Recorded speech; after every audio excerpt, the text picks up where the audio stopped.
एक समय में दुर्ग भिलाई की सड़कों पर ये बसें जो है शान हुआ करती थी, शान के तौर पर दौड़ा करती थी। और अब आप देख लीजिए कि किस प्रकार से ये अब कंडम होकर यहाँ पर पड़ी हुई नजर आ रही है।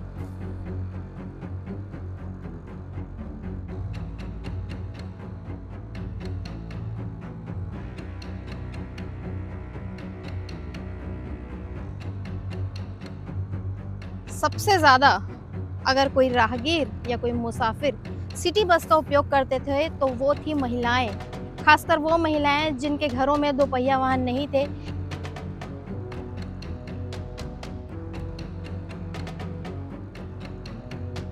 2015 में बसें परचेज़ की गई थी और 2020 जो कोविड-19 के कारण लॉकडाउन करना पड़ा, उसके पहले तक ये लगातार संचालित थी।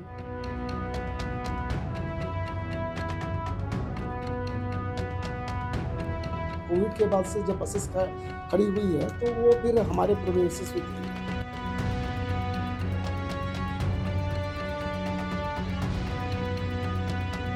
बस में सफर करने के दौरान जिस हैंडल को लोग पकड़कर खुद को बैलेंस करते थे, आज वो हैंडल यहाँ पर ऐसे ही यार्ड में पड़ा हुआ है और बस की हालत हैंडल करने वाला अब कोई नहीं।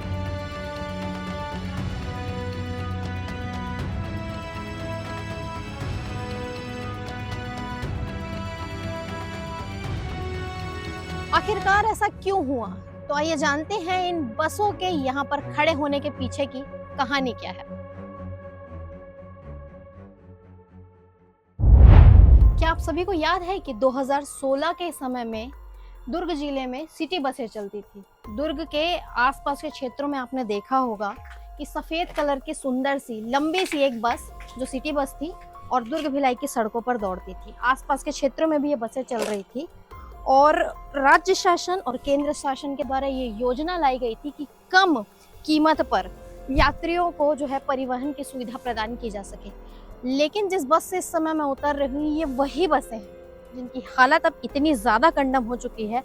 लगभग 70 बसें जो है वो लाई गई थी, जिसमें से एक बस शुरुआत में ही खड़े खड़े जल गई और उसके बाद 69 बसें बचती है, जिसमें से ऐसा पता चल रहा है कि 13 बसों को जो है परमिट नहीं मिलता, तो ये दुर्ग भिलाई की सड़कों पर यात्रियों के साथ नहीं दौड़ पाती उन्हें उनके डेस्टिनेशन तक पहुंचाने के लिए। लेकिन 52 से 53 या 56 बसें ऐसी थी जो दुर्ग भिलाई की सड़कों में दौड़ती है और काफ़ी सारे यात्रियों को उनके डेस्टिनेशन पॉइंट पर पहुँचाती है। फिर अचानक ऐसा क्या हुआ कि इन बसों को आज यहाँ पर सुपेला के डंपिंग यार्ड कहे कि नगर निगम का ही एक प्रीमाइसेस है जिसके अंदर ये काफ़ी सारी बसें हैं जो पड़े पड़े सड़ गई। और कहानी सिर्फ यहीं पे ख़त्म नहीं होती। पता ऐसा भी चल रहा है कि जब कोविड आया 2020 के आसपास काफ़ी सारी बसें थी जो ख़राब हो गई, उन्हें लाकर यहाँ रख दिया गया और उसके बाद से लगातार इन बसों से काफ़ी सारे सामान जो है, जो इन बसों के पार्ट्स होते हैं, वो सारे पार्ट्स जो है वो लगातार ऐसा देखा गया है कि वो चोरियां होती चली गई। आखिर चोरियां कैसे हुई, किसने की, इसके बारे में भी कोई जानकारी अभी तक नहीं मिल पाई है। हालांकि ऐसा भी पता चल रहा है कि जब बसों को यहाँ पर लाया गया कोविड के समय में तो यहाँ पर गार्ड भी रखा गया था भिलाई नगर निगम के द्वारा कि ताकि इसकी सुरक्षा हो सके। लेकिन गार्ड के रहते और फिर इस प्रकार की चीज़ें निकल करके सामने आना, तो ये भी काफ़ी ज़्यादा एक सोचनीय विषय है। कहते हैं कि जब भी कोई घटना, दुर्घटना या कोई भी चीज़ें होती है तो वो तीसरी आंख यानी कि सीसीटीवी में कैद हो जाते हैं। लेकिन क्या इन बसों में लगे इन सीसीटीवी में इन बसों के खराब होने के पीछे की तस्वीरें होंगी? जाहिर तौर पर, निश्चित तौर पर नहीं होंगी। लाखों के ये बस आज देख सकते हैं किस प्रकार से जनता के, यानी ये, या फिर हम ये भी कह सकते हैं कि आपके और हमारे टैक्स के पैसे किस प्रकार से बर्बाद हो। बस में सफर करने के दौरान जिस हैंडल को लोग पकड़कर खुद को बैलेंस करते थे, आज वो हैंडल यहाँ पर ऐसे ही यार्ड में पड़ा हुआ है और बस की हालत हैंडल करने वाला अब कोई नहीं है। एक समय में दुर्ग भिलाई की सड़कों पर ये बसें जो है शान हुआ करती थी, शान के तौर पर दौड़ा करती थी और अब आप देख लीजिए कि किस प्रकार से ये अब कंडम होकर यहाँ पर पड़ी हुई नजर आ रही है। वाकई में बॉस, स्थिति काफ़ी जर्जर है। काफ़ी सारे शीशे टूट गए हैं बसों के और इस तरफ तो आप देख सकते हैं हैंडल्स का पूरा ज़ख़ीरा दिखाई दे रहा है। क्या कुछ वर्तमान स्थिति है? हमने प्रयास किया कि आप सभी तक पहुंचाए और मैं चाहूँगी कि एक बार बसों के अंदर की तस्वीरें भी दिखाएँ कि आखिरकार किस स्थिति में ये बस अब आ चुका है, अंदर से तस्वीरें कैसी है। प्रयास करते हैं आप सभी को दिखा सके। और इस बस की तो हालत बहुत ज़्यादा कंडम नज़र आ रही है। इस बस की तो हालत काफ़ी ज़्यादा कंडम नज़र आ रही है। सीट की स्थिति आप देख सकते हैं।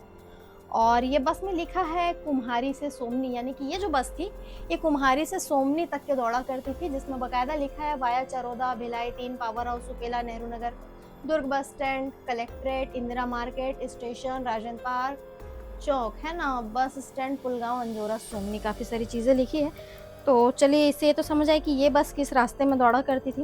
लेकिन आप देख सकते हैं और एक बस बाजू में खड़ी है, इसकी भी वर्तमान स्थिति कैसी है।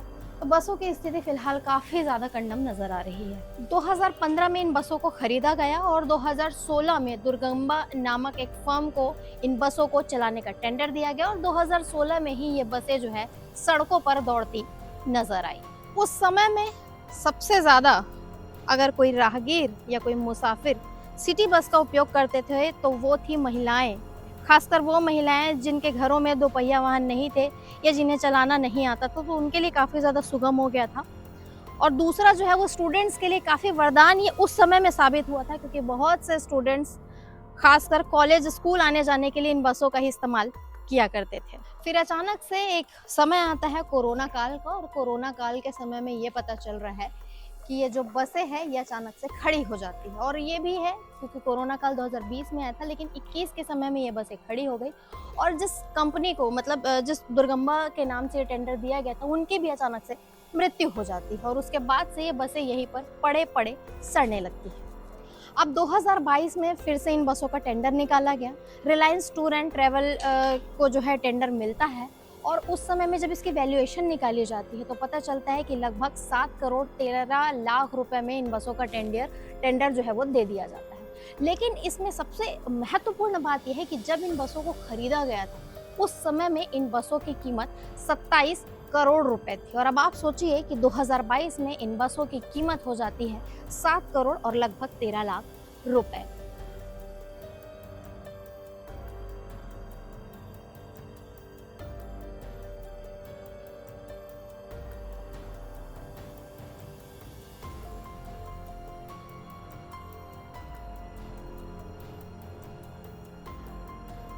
अभी थोड़ी देर पहले ही हमने आप सभी को बताया कि इन बसों को कुल 27 करोड़ रुपए में खरीदा गया। 2022 के आसपास इन बसों का जब वैल्यूएशन कराया गया तो वो 7 करोड़ 13 लाख के आसपास आया। अब आप लोग एकदम ज़्यादा हैरान हो जाएंगे ये सुनकर कि वर्तमान में यानी आज की तारीख तक के इन बसों की कुल कीमत कितनी आ रही है। जानना चाहेंगे? तो चलिए बताते हैं कि अभी इन बसों की कुल कीमत मात्र 3 करोड़ रुपए निकल करके सामने आ रही है। तो आप लोग सोच रहे होंगे कि अचानक से हम इन बसों के बारे में अभी आपको क्यों बता रहे हैं। तो ज़रूरी है क्योंकि कल यानी कि 9 जनवरी को इन बसों को जो है नीलाम कर दिया जाएगा, और खरीदेंगे वही लोग जिन लोगों ने पहले से ऑनलाइन प्रक्रिया जो है वो पूरी की है। भिलाई नगर निगम के द्वारा इन बसों को नीलाम किया जा रहा है। और एक और चीज़ यहाँ पर यह भी कही जा रही है कि और पड़े पड़े इनके अगर स्थिति और ख़राब हो जाती, बस और ज़्यादा कंडम हो जाते हैं, तो ऐसे में जितने दाम इन बसों से आने हैं वो भी नहीं निकल कर आ पाएंगे। तो ऐसा भिलाई निगम का कहना है, उनका जो वर्जन है उस पर मैं बता रही थी। अब चूंकि यहाँ पर बसें काफ़ी दिनों से खड़ी थी और ऐसे में ये भी पाया गया कि काफ़ी सारे बसों के काफ़ी सारे जो पार्ट्स है, जैसे गियर है और हैंडल है, स्टेयरिंग है, तो ऐसे तमाम प्रकार के जितने भी पार्ट्स हैं उनकी चोरियाँ होती गई, ये भी देखा गया। तो अब ऐसे में एक बहुत बड़ा विषय ये निकल करके सामने आता है जो कि काफ़ी ज़्यादा महत्वपूर्ण है कि जब बसें यहाँ पर इतने दिनों से खड़ी थी और जब यहाँ पर खड़ी थी तो इतनी सारी चोरियाँ हुई, इतने सारे पार्ट्स की चोरियाँ हुई, तो इन पर जो है FIR क्यों नहीं करवाया गया, इसके ऊपर से भी हमने बातचीत की है संबंधित प्रशासनिक अधिकारियों से। तो उनका क्या कुछ कहना, तो चलिए ये भी आपको बताते हैं।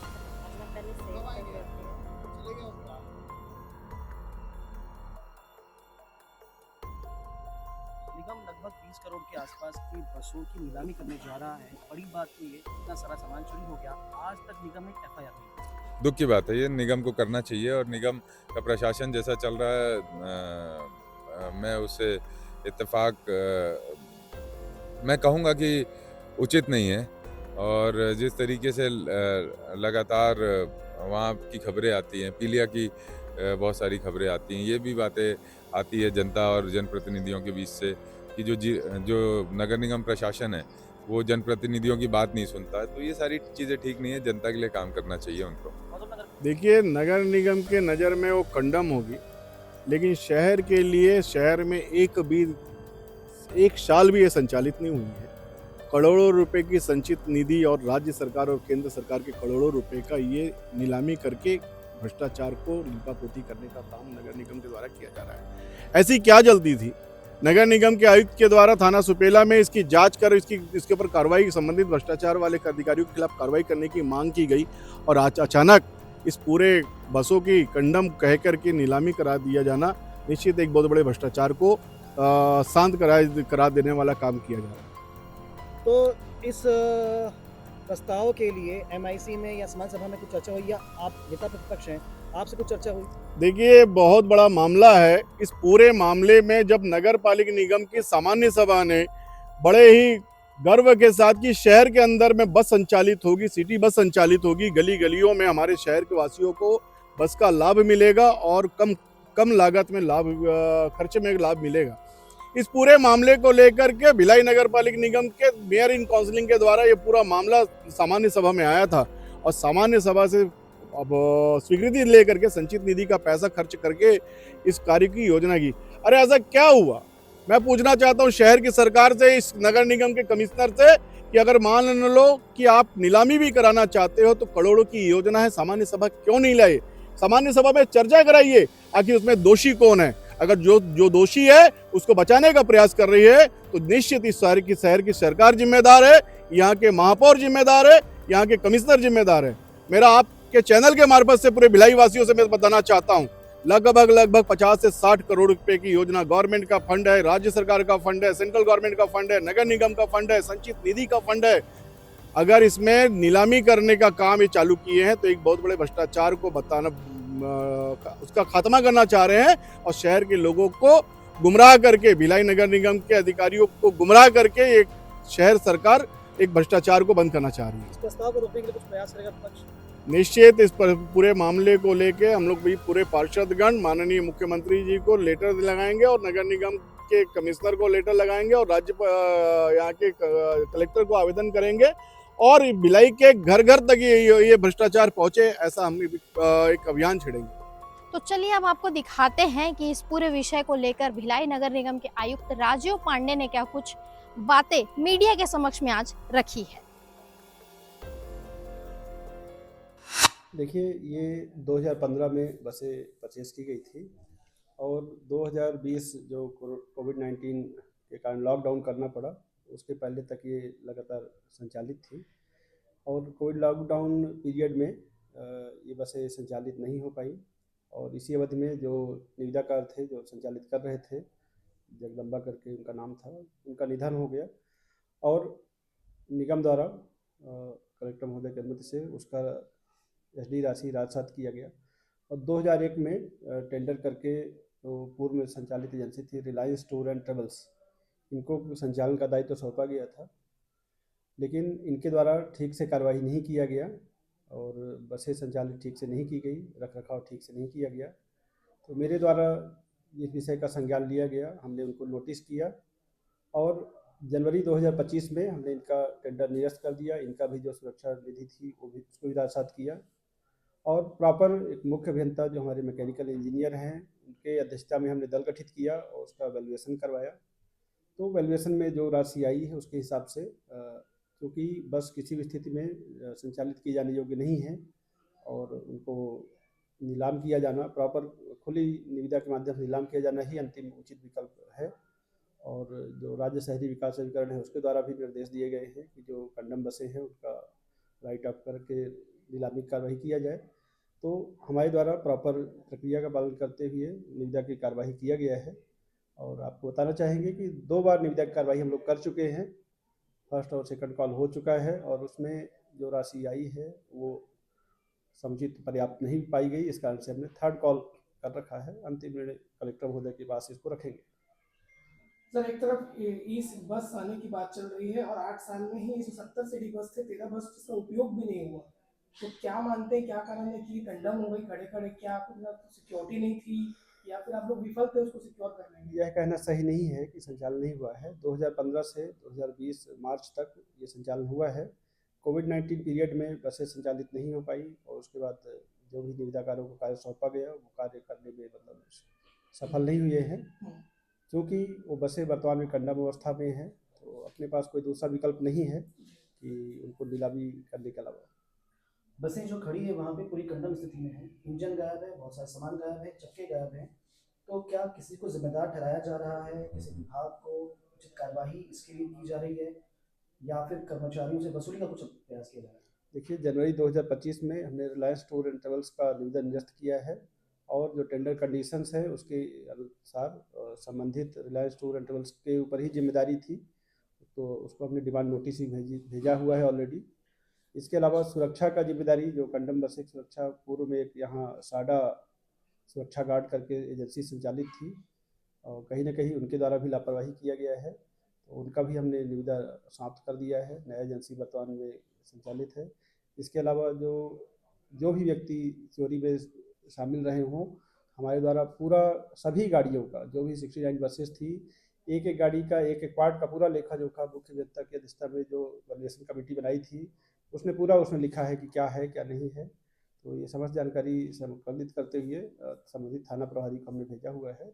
उनके द्वारा जो भी जानकारी अतिरिक्त चाहा गया है वो भी अपने पलाश वैद्य हैं प्रभारी को अभियंता उनके माध्यम से भेजा है और भी यदि पुलिस विभाग द्वारा कोई जानकारी चाहिए जाएगी तो बिल्कुल उनको उपलब्ध कराया जाएगा। सर एक सवाल जो उठ रहा है भाजपा विपक्ष की तरफ से जनता की तरफ से भी कि 20 करोड़ में लिया गया था बस और अब 15% में बस उसको नीलाम किया जा रहा है, जनता के टैक्स के पैसे से कहीं ना कहीं निगम का राजस्व बढ़ता है, तो क्या आप नहीं सोचते कि ये उसका नुकसान है या फिर वेस्ट करना होगा? इस पे प्रक्रिया का पालन करते हुए कार्रवाई की गई है। 3 करोड़ कुछ रुपए उसका वैल्यूएशन आया है और हमने 2 बार ऑलरेडी निविदा जारी कर रखी है जिसमें राशि काफ़ी कम आई है, इसलिए हमने तीसरी बार कॉल किया है। तो ये खुली निविदा है, इसमें कोई पार्टिसिपेट कर सकते हैं और उसके पश्चात अंतिम निर्णय कलेक्टर महोदय लेंगे। वहीं भिलाई नगर निगम के अधीक्षण अभियंता जो है अजीत कुमार तिग्गा, उनसे क्या कुछ बातें आज हुई तो वो भी आपको दिखाते हैं।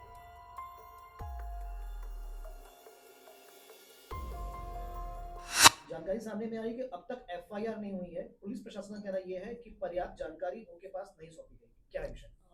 नगर निगम से विगत 2 महीना पहले हमने पूरी जानकारी के साथ थाने में हमने रिपोर्ट किया है और अभी तक उनके द्वारा ऐसा कोई निर्देश प्राप्त नहीं हुए हैं क्योंकि यदि कोई जानकारी अप्राप्त है या नहीं है वो हमसे मांग सकते हैं तो हम उनको वो उपलब्ध करा देंगे। क्या संबंधित सारी जानकारी जो आवश्यक थी निगम ने वहां पर सबमिट की है? हाँ, पुराने जितने भी बसें हैं और उनके संबंध में जितने भी पार्ट्स मिसिंग हुए हैं या गायब चोरी हुए हैं इसका वैल्यूएशन हमने PWD ENM से कराया था और उनकी जो भी कॉपी हमको प्राप्त हुई है वो कॉपी हमने उनको उपलब्ध करा दी है। रिलायंस टूर एंड ट्रेवल्स की अमानत राशि रात सात की गई थी, तो लगभग कितनी राशि हो रही होगी? लगभग 7 लाख के आसपास है, 5 लाख के आसपास में है। जब बसें वहाँ खड़ी थी बस स्टैंड पे तो उनकी सुरक्षा के लिए क्या इंतजाम किए गए थे? इसके बारे में तो मुझे पूरा डिटेल जानकारी नहीं है, लेकिन जब बसेस चल रही थी तो बस चलने के समय में सुरक्षा की जवाबदारी तो जो बस जिनको हमने दिया था ये उनकी थी। कोविड के बाद से जब बसेस खड़ी हुई है तो वो फिर हमारे प्रोमिसेस में थी। एक बार सिलसिले पर वो बता देंगे, पहले वाला जो ठेका दिया था आपने उनकी मौत हो गई, उसके बाद हमने दूसरा टेंडर निकाला जी। तो उस दौरान आपने एक बार वैल्यूएशन कराया था, उस समय आपका क्या वैल्यू आया था बस का, जिसके बाद रिलायंस को दे दिया गया और जनवरी 2025 में उसका टेंडर खत्म किया गया। तो एक बार आप बता देंगे कि उसके बाद से जिम्मेदारी आप लोगों की थी वहाँ सिक्योरिटी की बसों की? नहीं, बस जहाँ तक सिक्योरिटी की बात है कि जब बस से हमारे पोजीशंस पे आ गया तो फिर वो हमारी हो गई है। जब तक हमने उनको दिया था तो ये सिक्योरिटी सब जवाबदारी जो बस चला रहा था उनकी थी। तो 1 जनवरी 2025 से कुछ ऐसा इंतजाम आपके द्वारा किया गया निगम के द्वारा सुरक्षा के लिए? नहीं, सुरक्षा तो हमारे वर्कशॉप में डेली 24 घंटा वहाँ गार्ड की व्यवस्था है और चारों साइड से घिरा हुआ है। तो सुरक्षा तो जैसे रूटीन पे चलता है, पर्टिकुलर ऐसा नहीं है कि हम उस बस के लिए कोई सिक्योरिटी हमने किया था। जो रूटीन पे चलता है इसी तरह का जो सिक्योरिटी अरेंज था जो उसमें। चोरी हुआ है उसी दौरान एक साथ हाँ, हुआ। उसी बीच में जो कुछ हुआ होगा जिसका वैल्यूएशन E&M ने बताया कि ये पार्ट मिसिंग है। तो ये मैटर बनता है कि पहले वो पार्ट्स थे और बाद में इस 1 साल के दौरान जो चीज़ें कमी हुई होंगी तो जिसको E&M PWD ने कहा है। सर टेंडर खत्म होने के एक साल बाद 9 तारीख को कल नीलामी हो रही है, कल नीलाम हो जाएगा। उसके बाद क्या आप लोग की प्रक्रिया खत्म हो जाएगी, ठंडे बस्ते में चला जाएगा कि एफआईआर आप लोग करवाएंगे कि चोरी हुई, क्योंकि नुकसान तो हुआ है। नहीं देखिए, हमने एफआईआर से मतलब होता है कि शासन या थाने वाले वो आके हमसे जो भी जानकारी मांगेंगे कि एफआईआर के लिए और क्या-क्या प्रक्रिया करनी है, जी। तो हम उसको पूरा करेंगे। हमने तो उनसे निवेदन किया है कि हमारे ये तो पार्ट्स चोरी हो चुके हैं, तो आप उनके संबंध में जो भी व्यक्ति है उनके खिलाफ में जो भी कानूनी वैधानिक कार्रवाई है वो कार्रवाई कीजिए। 2022 में जब वैल्यूएशन कराए थे तब क्या वैल्यू आई थी? 2022 में रिलायंस 2000 ऐसे मुझे जानकारी तो नहीं है, फिर भी एक रफ आइडिया है, लगभग 7 लाख रुपए के आसपास में, 7 करोड़ रुपए के आसपास में आई थी।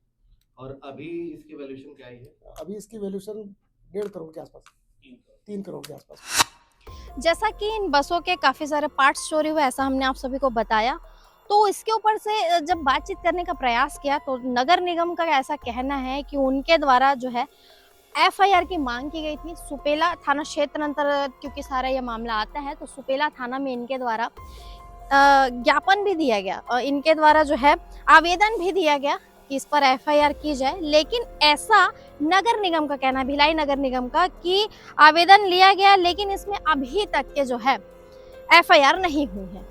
वहीं कुछ ऐसी भी बातें सामने आ रही है कि सुपेला पुलिस का ऐसा कहना है कि आवेदन दिया गया लेकिन एफआईआर कराने के लिए नगर निगम के द्वारा अभी तक कोई भी यहाँ पर आया नहीं है। तो ऐसा एक दांव पेच जो है वो उलझता हुआ इस पूरे मामले में नजर आ रहा है। अब जब पुलिस के संबंधित अधिकारियों से बातचीत होगा तब पता चलेगा कि उनका आखिर इस पूरे विषय में क्या कुछ वर्जन है, क्योंकि निगम ने तो पल्ला झाड़ लिया है ये कहकर कि एफआईआर पर जो है वो पुलिस वालों की तरफ से देरी हुई। तो जैसे कि मैंने कहा भी कि जब पुलिस के अधिकारियों से बातचीत होगी तब पता चलेगा कि उनका इस पूरे विषय में क्या कुछ कहना है। वहीं एक महत्वपूर्ण बात यहाँ पर यह भी है कि बहुत जल्द ही अब दुर्ग भिलाई की सड़कों पर वापस से ई बसें दौड़ने वाली है। हालांकि इसकी आधिकारिक पुष्टि नहीं हुई है, लेकिन जैसी जानकारी हमें लगी तो हमने सोचा आप सभी तक के पहुंचाते हैं। तब आप सोचिए, ये वो बसें हैं जो 27 करोड़ की लागत से खरीदी गई, दुर्ग भिलाई की सड़कों पे दौड़ाई गई और आज वर्तमान स्थिति में कैसे यहाँ पर कंडम होकर पड़ी है। तब आने वाले समय में वो जो ई बसें हैं वो कितना सक्सेसफुल होगा, क्योंकि उसमें जनता का यानी कि आपका और हमारा टैक्स का पैसा जो है वो लगने वाला है। एक नुकसान तो भी आप लोगों ने देखा, आने वाले समय में किस प्रकार की चीजें अब उन ई बसों से निकल करके आती, तो ये भी थोड़ा सा देखने का विषय जरूर होगा। अब देखना ये होगा क्योंकि कल 9 जनवरी की तारीख है, कल दोपहर 12 बजे से ऑनलाइन जो है ये बसें नीलाम हो जाएंगी। जो ऐसी भी चीज़ें पता चल रही है कि ऑनलाइन जो बिडर है वही इसे खरीद पाएंगे, बिडर यानी कि जो ऑनलाइन बोली लगाएंगे वो लोग कल इसे खरीद लेंगे। अब देखना होगा कि कल के तारीख में कितनी बसें बिकती है, क्या कल के कल ही सारी बसें बिक जाती है, और अब इस पूरे खबर में किस प्रकार का नया अपडेट आता है ये भी एकदम से इंतज़ार हमें भी रहेगा। तो बिल्कुल प्रयास करेंगे आप सभी तक पहुँचाने का। फिलहाल अब आप सभी जनता इस पूरे विषय को कैसे देख रहे हैं, क्या कुछ कहना चाहते हैं, कमेंट सेक्शन में जाकर कमेंट करके ज़रूर बताइए। बने रहिए N24 न्यूज़ खबरों की दुनिया के साथ। चैनल सब्सक्राइब कर ले ताकि इसी प्रकार की नई नई अपडेट हम आप सभी तक के पहुंचा सके। वीडियो को लाइक करें, शेयर करें। ग्राउंड जीरो से मैं निधि सिंह राजपूत।